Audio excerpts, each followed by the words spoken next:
Um, ayun nga pala.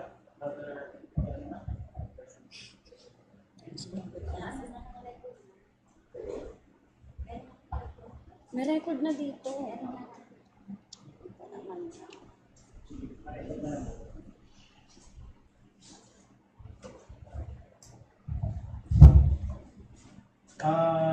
Sana makita ko na ako. Una, gusto ko iliwanag, yung tinuturo kong Berean Spirit, hindi yun dapat nagko-condemn. Baliktad nga eh. Yung iba ang may condemning spirit. Ang Berean Spirit, wala siyang condemning spirit. Paano nila welcome si Paul sa synagogue? They're supposed to condemn him, no? Because kinakalat yung pangalan ni Paul na lihis na. Kinakalat din sa mga sinagogue. Pero sila, hindi sila agad na-condemn. So, yun ang isang katangian. At ito ay, kung hindi bagay tawaging ism, kasi parang negative yung ism eh. Pero pwede natin tawaging master key, ang term yung nagamit ko. Itong master key, mga mabababaw na pwede mong tandaan na gagawin mo, paraan ni Kristo to, para makarating ka sa katotohanan. I'll give you some terms, no? Di ba naalala nyo, dati may lumabas na term born again? Dati wala naman term na born again eh. Binibilan ni Soriano ngayon yung term. Eh, yung ibang term ng mga evangelicals, agapin si Kristo. Accept or receive Christ as your personal Lord and Savior. May term pa sa Batista, obey His commandments. Ito, nasa Bible nakasulat. Ito pwede magmukhang ism. Pero siguro pwede ko sabihin, magiging ism to pag yung gumagamit ng term na yun, Nicolaitan. Kasi pwede lang gamitin yung term na to, pero Nicolaitan sila. Pero hindi naman kayo tutol sa term na to, di ba? Hindi naman kayo tutol sa term na to, ito ay part ng kaligtasan. Kailangan gawin natin para maligtas. Yung yung mga oneness, Acts 2:38 yung nila, battle cry. Hindi rin masama yan. Part ng salvation ba yan? Oo, parang ilagay ko sa tracks yung repent doon. Ngayon, ito ang issue.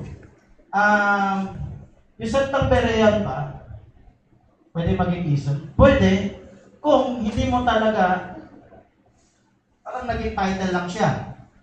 Pero kung kukunin natin yung biblical principle, ano ba yung gusto ng Diyos gawin natin? Pwede rin siya maging katulad ng iba. Bakit ako gumamit ng word Berean? I started that 1998. I came from Binondo kay Pastor Villagonza. When I started the work here, may pinakita Diyos sa akin. Wala pa yung unawa sa hukom wala pa yung unawa sa pabasa report. Wala pa yung mga pahayag ng Diyos niya. Ang pinahayag lang sa akin, paano ko ituturo yung Acts 2:38? Mga Trinitarian nandito.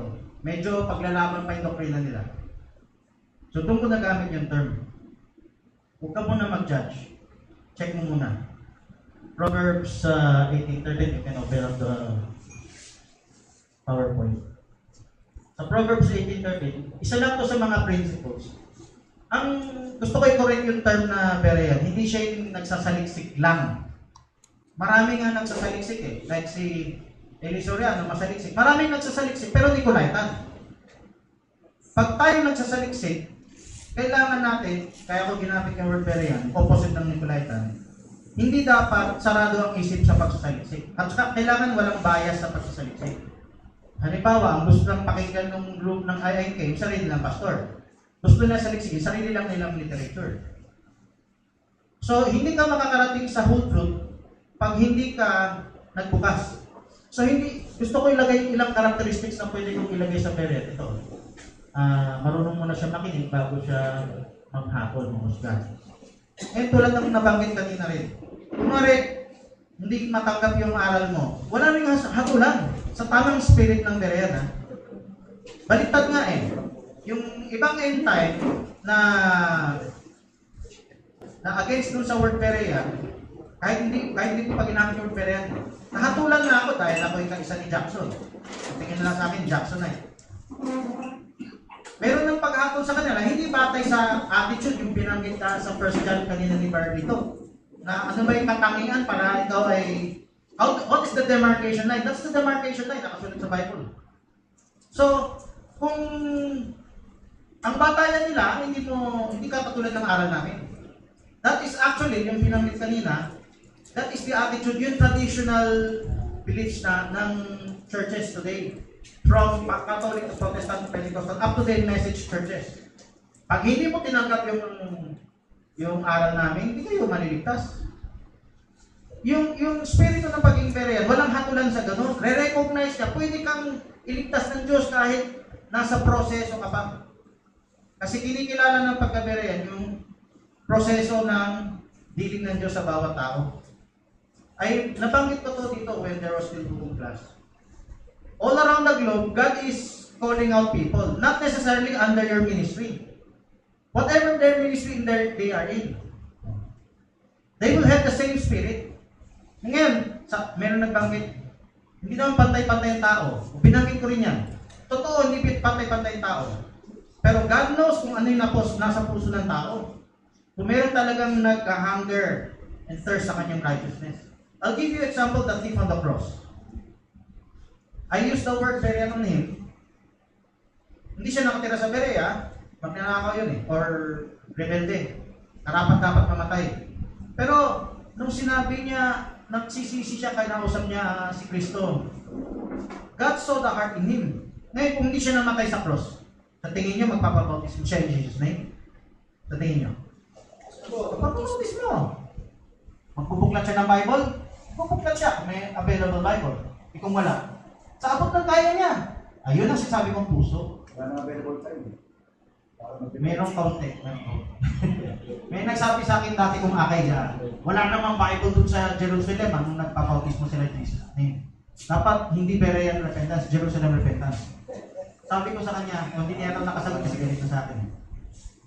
Kung yung mga nabautismo sa Jerusalem, talagang born of the Spirit, eventually sa abot ng makakaya nila, magbubukas ng Bible niya.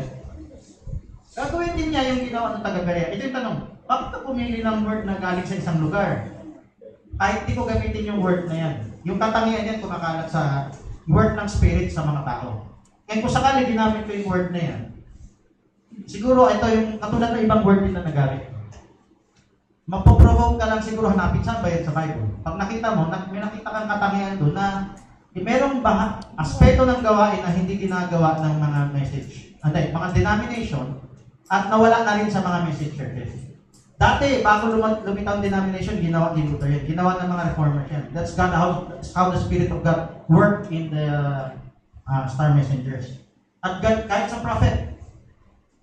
At bago lumitaw yung message churches, open yan sa isa't isa. Ngayon, meron ng walls eh. Gumawa ko tabulation para makita nyo. Hindi lang walls ng kanya-kanya, alitan. Merong walls din ng aral. Malaking walls ng aral. So, marami ang quote dito, pero baka dahil sa iklit ng time.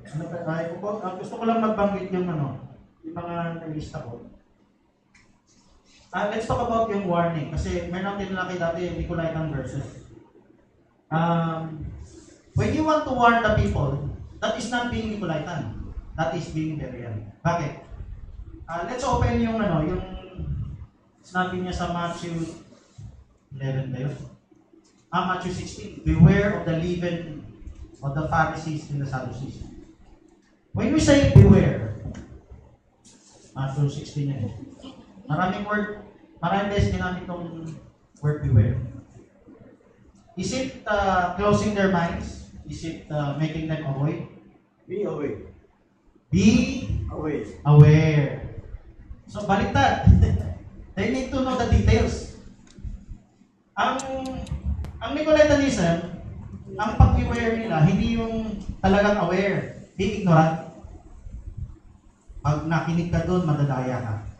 So they have a fear sa hindi nila naintindihan. Pero utos ng Bible, sabi nga kanina, hindi pwede habang buhay, ganun. No? Pwede pansamantala, huwag ka muna humalibulo kasi baka maguluhan ng isip. Pero hindi pwede habang buhay. Kasi, kailangan Kristiyano, 1 Peter 3:15 eh. Alam niyo 1 Peter 3:15? Kailangan maging aware ang Kristiyano sa isasagot niya. Paano ko yung tinanong tungkol dun sa aral nila? Nagtanong sa Badista sa'yo, nagtanong sa Aksisyo, nagtanong yung dating daan sa'yo. You need to be aware. You need to know what you're gonna answer. So, ang isang tunay na born again, meron siyang from the new birth, from the first part of his life up to the end of his life dito sa earth, meron siyang hunger. Parang umpisa gatas, then karne na. Hindi pwede stagnant. Alam niyo ba maraming stagnant sa church? Pag hindi natin naintindihan to, maraming stagnant sa church. Kung ano yung spirit na nagpa-born again sa'yo, yan din yung spirit na magtatapos sa'yo hanggang rapture. Ngayon, yung nakita, nabasa natin sa Acts 17, isang halimbawa ng mga na-overlook na sa mga churches.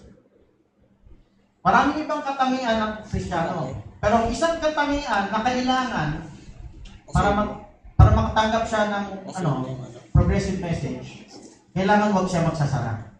Ngayon, kunwari, pwede yung mandayat dyan temporary, pero hindi pwede permanent. Kunwari, baguhan pa ako, bagito pa yan, maguguluhan pa isip, o wag muna. Pero hindi pwede habang buhay. Habang buhay, hindi na niya alamin. Ganun ang churches today. Habang buhay, hindi na nila marinig ang aral ni Jackson. Habang buhay, hindi na nila marinig ang aral ni Gano. Habang buhay, mga denomination, hindi na nila marinig ang aral ni Branham. O kahit pa yung mga kulto, mga dating dati, etc. Ibig sabihin, habang buhay na silang sarado. Yun ang sinasabi ng propeta na tumataas ang clergy, bumababa ang laity. So, hindi ko na babasahin yung mga Nicolaitang verse. Isa na lang. 2 Corinthians 11:2. Papakita ko sa inyo yung pagkabera ni Pablo. Meron mga ginamit si Pablo na nagagamit ng mga churches para magsara ng isip. Pero meron ilang mga verse dyan, hindi talagang pangsara ng isip. Kunwari, be aware. Dito pangsara ng isip. Pagbukas nga mas alamin mo pa nga. Mag-ingat ka, mag-alamin mo. Nung sinabi dun sa Acts 17, ready mind, hindi sila basta gulibol tumanggap. Ganda. Hawik din yan sa be aware. Hawik din yan. Tapos dito tayo sa yung sa Galatia, wala ka magbasa na pinasaliksik. Pero yung pag-condemn, let them be accursed. Hindi ang magkokondemn yung kapatid. Ang magkokondemn yung Diyos. Pag meron nagturo ng iba, magkokondemn sila ng Diyos. Hindi ng tao, no? Dito tayo sa 2 Corinthians 11:23. 2 and 3. 2, verse 2 and 3. Sa 2 Corinthians 11:2 and 3. Hindi pala 2 and 3. 1 and 4. Na-memorize ko yung tungkol sa original sin. 1 and 4. Yung paboritong bear ni Panda. Would to God he could bear with me a little in my fall and indeed bear with me. At 4 muna tayo, 4 tayo. Sa 4, pansinin nyo, ginagamit na ito ng mga denomination. Tama na rin siguro may churches. Para itakutin yung tao sa isip nila. Babasahin nila kalahati. If he that cometh preacheth another Jesus, whom ye have not preached, or for if ye receive another spirit which ye have not received, or another gospel which ye have not received, accepted. Ngayon, yung kasunod niyan, wala nang paliwanag. So matatakot na yung tao, naku, ibang Kristo yan! Ibang heli yan! Okay. Kunin niyo yung pinapagawa ni Pablo, no? Si Pablo mismo, biktima ng Nicolaita, paninira.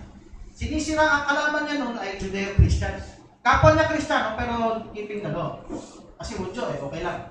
Nung may na-convert siyang Hentil, Galatians 2, parang nag-spy na sila sa liberty ng mga Hentil. Bakit hindi sila sumusunod sa patakaran namin? Ganyan. Nag-iba na si Pablo. Susubok na nila doon para siraan si Pablo.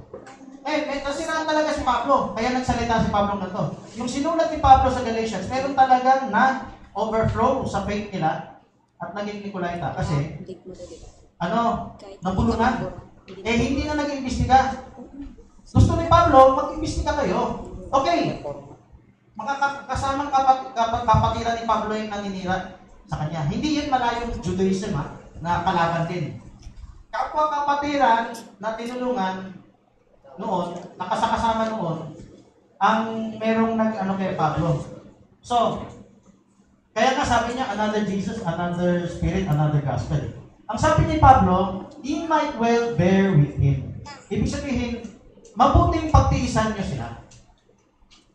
Ngayon, yung pagtitiis sa kanila, katulad ng pagtitiis na hinihingi niya, verse 1. hinihingi ni Pablo yung ganyang klaseng pagtitiis. Bakit niya hihingin? Nagsarado sa kanya. Merong nagsarado sa kanya. Mababasa niyo yung chapter 11, puro depensa ni Pablo, pinaglalaban niya yung ministry niya. So, would to God ye could bear with me a little in my folly. Tingnan yung word niya, folly. Oh. Sige, tuhin mo na mali ako. Pero pagtiisan niyo naman ako. Ginamit ako sa inyo eh. Pagtiisan niyo naman ako. Huwag kayo. Indeed, bear with me. So, yung bear kay Pablo na hinihingi niya, sabi niya, mabuti nga, pinagtiisan niyo yung iba eh. Verse 4. Pinagtiisan niya yung mga lihis ang turo. Pero, hinihingi ni Pablo, pagtiisan din siya, bigyan din siya ng ganong same patas na, I believe, sa patas na pagsasaliksik, yung walang emotional bias. Pwedeng makarating ang tao sa truth pag major doctrine. Godhead, baptism, original sin. Kung patas yung puso. So, siyempre, kung may bias ang puso, hindi ka makakarating kahit na, kunwari, open. No? Siguro hindi makakatagal din. Yan ang gusto ko ipakita. Paano tayo mag-walk in the light? So that the blood of Jesus has cleansed us from all sin. So that we can fellowship one another. We walk in the light because yung truth na binibigay ng Diyos ay progressive. At pag ang puso mo ay hindi watch and pray na puso. Yung puso na pinabanggit ko rin term na Berea. Hindi ka rin makakarating. Bakit? Hindi ka nakaabang eh. Kontento ka na. Ang ilaw di siya. Meron nga ako lahat. Hindi ko na kailangan yan. Hindi ko na kailangan yan. Okay? So, siguro, I'd like to share something else. Kasi,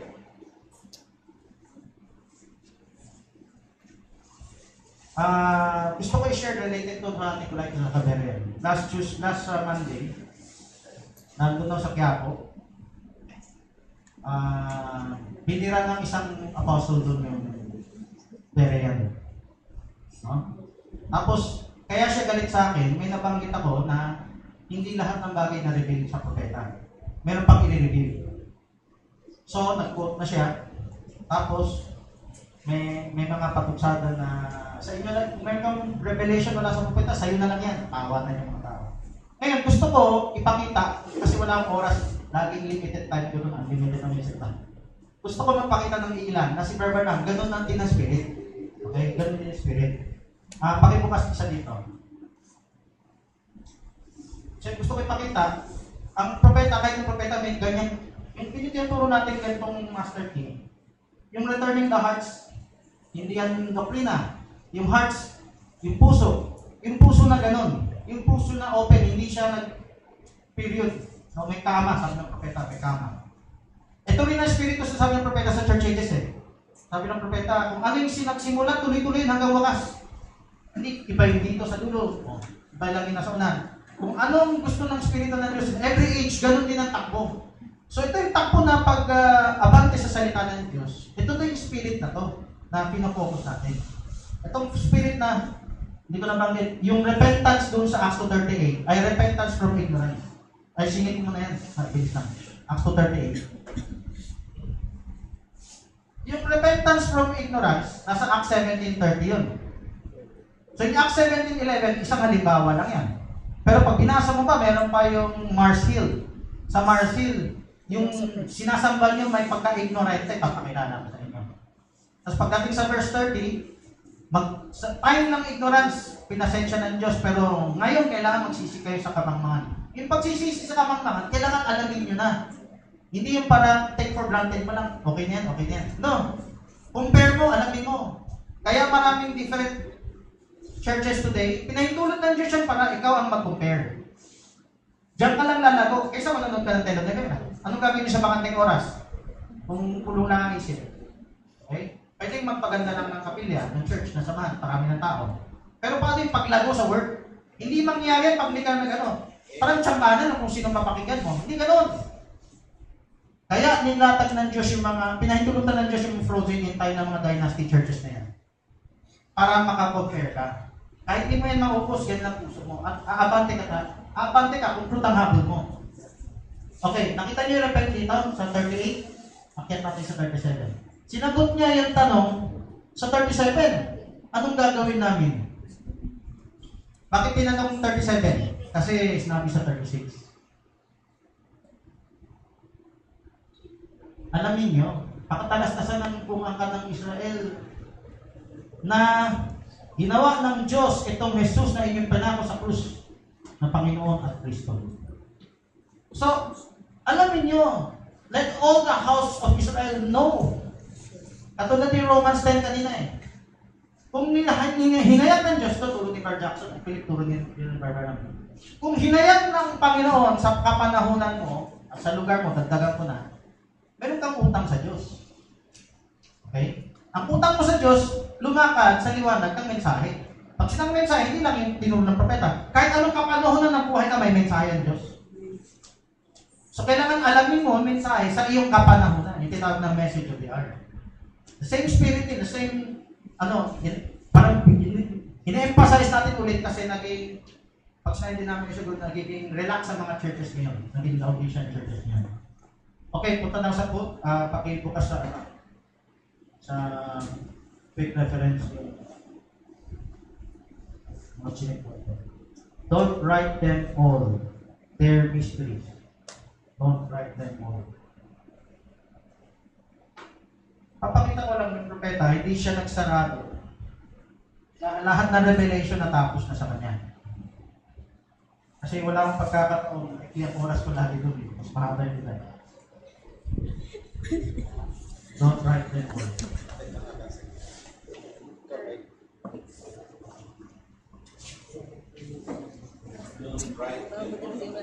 Don't write them all, they're mysteries. Paawa. They are mysteries. Naawa na nga sa'yo They are responsible. Sana yung title ko tama. They are mysteries. Wala ka, don't write them all. O sige, we don't know what they are yet. We don't know what they are yet. Kung di makuha, iba na lang.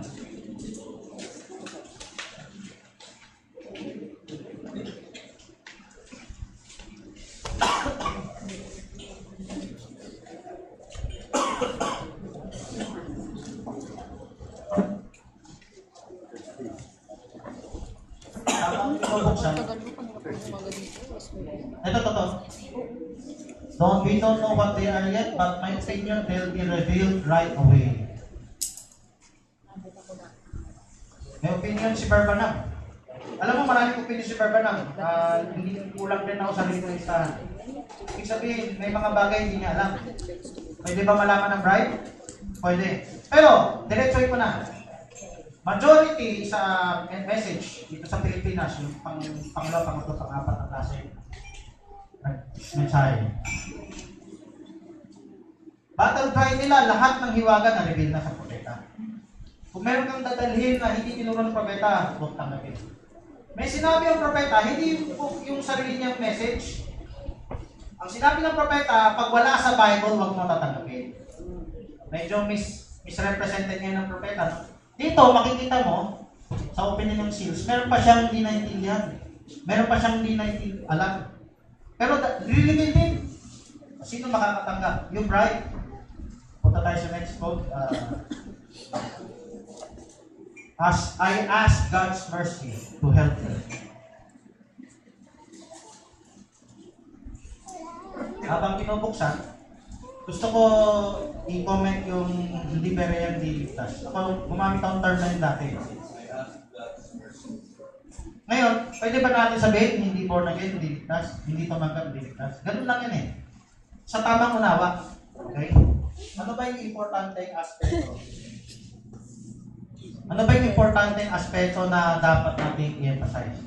Kung naiintindihan ng tama, no? Sige, tuloy natin. Natin na. Ay, wala pala. Round out. Okay, so, habang gusto ko dagdag, the leadership of the Holy Ghost will lead you to do that. Kunwari, wala kang karunungan, grade 1 lang inabot ko, no read, no write pa ako. Paano ako makakapag-bukat-bukat ng Biblia? Hindi tayo pag-aral ka, pinakamababaw. Kasi may hunger ka.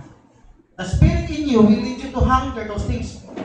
Let me differentiate how God reveals truths. God reveals truth not by supernatural means. God will use the simplicity of God's word. Unang simplicity yung pagbubukas sa kanyang word. So kahit sino mag-share, titignan niya, magkakaroon siya ng word. Kahit yun nag-share pa sa kanya kulto eh. Alam niyo ba, all things work together for good? Kasama na rin yung kahit ibang samahan na nagbigay sila ng konting kaalaman. Kasi walang kanya-kanyang glory na samahan eh. Lahat sa Diyos yan eh. Kahit sino man ginamit ng Diyos na makarating siya sa dulong truth niya, ang pinahiran ng Diyos yan. Sabi mo, hindi pwede mag-reveal ang Diyos ng truth by supernatural. Hindi lang. Yung, okay, tuloy ko lang. Itali ko yan. Ang ibig ko sabihin, hindi pwede mag-reveal ang Diyos, bagoy ko yung word ko. Hindi magtuturo ang Diyos ng teaching sa Bible ng Pwede ba, excuse me bro, pwede ba mag-reveal ang Diyos without human agency? Pwede. Ang gusto ko sabihin, I'll use Brother Branham. May pinagmamalaki sila kay Brother Branham, tinuro ng anghel. Sabi nga ni Batak nung pumunta rito, yung before 1963, turo ng tao yan, turo sa denomination yan. Pero after 1963, tinuro ng anghel yan. Diretso muna sa Diyos. I'd beg to differ, no? God uses the fivefold. God even uses other people kay Brother Branham. And God, pinakamalaking bulto, yan ay yung tamang word. Pinakamalaking bulto ng revelation ng Diyos na kalalago ng iyong kaluluwa ay hindi dahil anghel ang direktang nagtuturo sa iyo. Dahil merong anghel sa lupa nagtuturo sa iyo. Kahit iba-iba pa yung ginamit. Ibig sabihin, hindi pwede umasa sa supernatural, na supernatural lang. Ganyan ang Pentecostal. At yung ginagawa mo sa propeta. Ang word kanina, I ask God's mercy to help me. God's mercy to help me. Tell me the truth.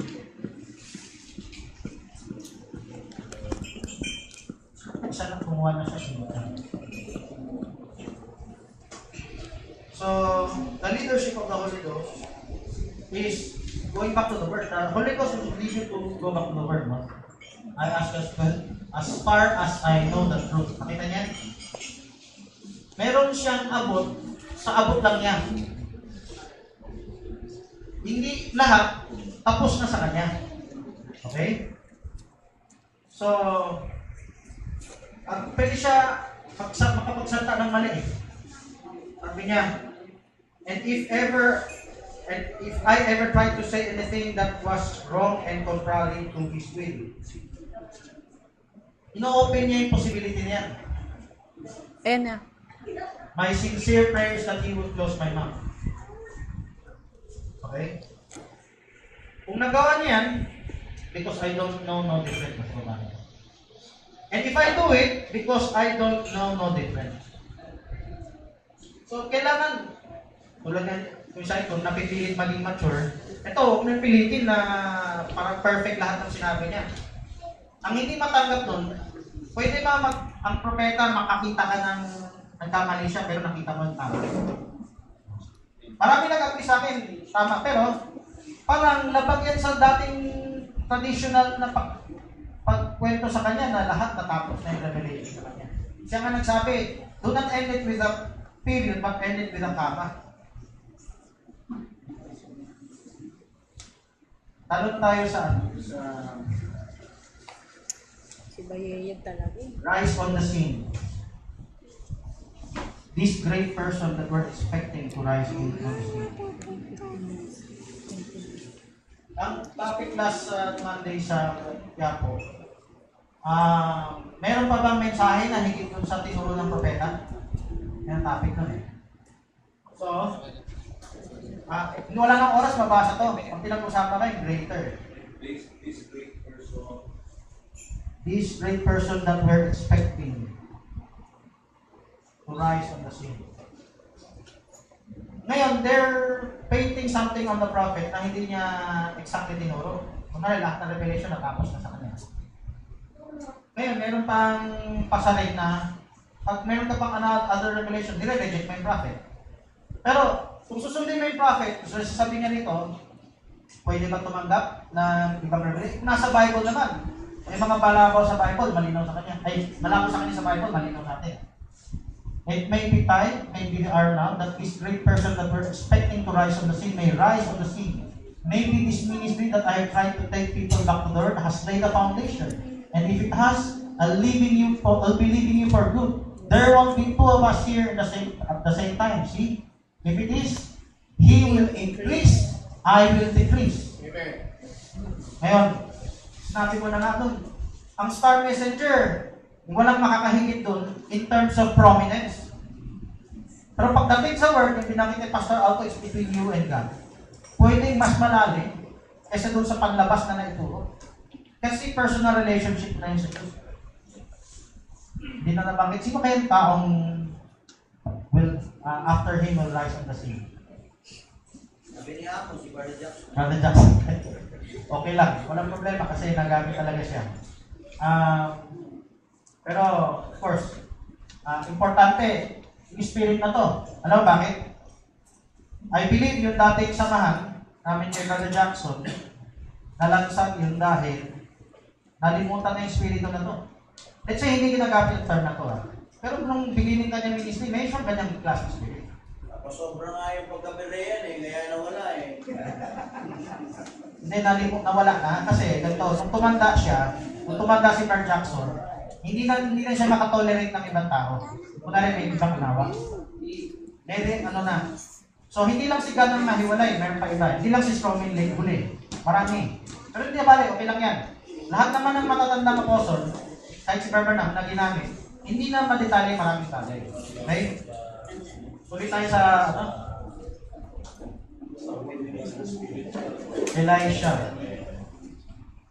Elisha must take up where he left off. 31 minutes na siya. 31. 32. Kaya ba i-copy paste, no? Tagal. Times up mo na siya.